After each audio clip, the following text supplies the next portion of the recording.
Hey everyone, welcome back to the channel. Okay, so you know those moments when you're screaming at your TV because a referee just made a terrible call? Yeah, we've all been there.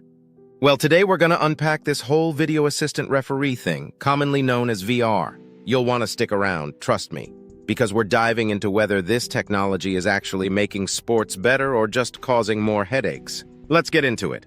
All right, so first up, what's the big deal with VAR and why should you even care? So VAR, right, got its big break back in 2016, and it's basically this super fancy system where a bunch of refs are sitting in a room and they're reviewing plays on multiple screens. It's all aimed at reducing human error in football, soccer for my American friends out there.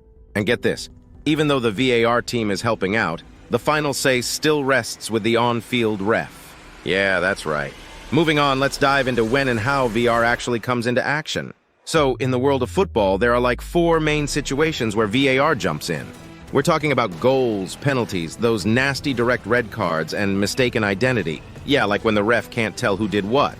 But you know, it's not just football that's got VAR. Other sports have got their own specific rules for when to use it. Okay, so what's the good stuff about VAR?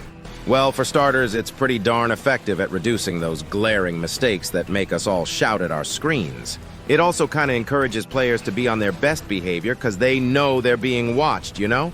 Plus, it's bringing a whole new level of transparency and accountability to the game, and that's a big deal. But wait, there's a flip side. Let's chat about the not-so-great parts. Man, VR can totally kill the vibe by disrupting the flow of the game. And here's the kicker. Even with all the tech, there's room for error. Different refs can see the same footage and come to different conclusions. Yep, subjectivity isn't totally gone. All right. Let's talk public opinion. So, they did this survey, right?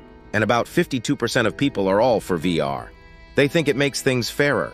But get this, 38% think it's ruining the game. Oh, and a whopping 64% say that VAR reviews are just taking way too long. So who's really reaping the rewards from VAR? Well, it's affecting everyone from the refs and players to the coaches and yes, even us fans. It's changing how the game is played and experienced, for better or worse. And guys, VR isn't just a football thing. It's actually made its way into other sports like cricket, rugby, and even American football. Each one's got its own set of rules and ways of using VR. If you're wondering how global this thing has gotten, let me tell you, it's big. It's used in huge competitions like the FIFA World Cup, UEFA Champions League, and the English Premier League. But you know, it's not all sunshine and rainbows. VR has had its fair share of controversy.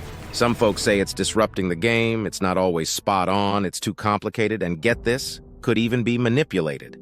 Yeah, you heard me. So there you have it, guys. VR is a bit of a mixed bag. It's still a work in progress and is likely going to keep evolving. But what do you think? Is it a total game changer or is it messing with the essence of the sport?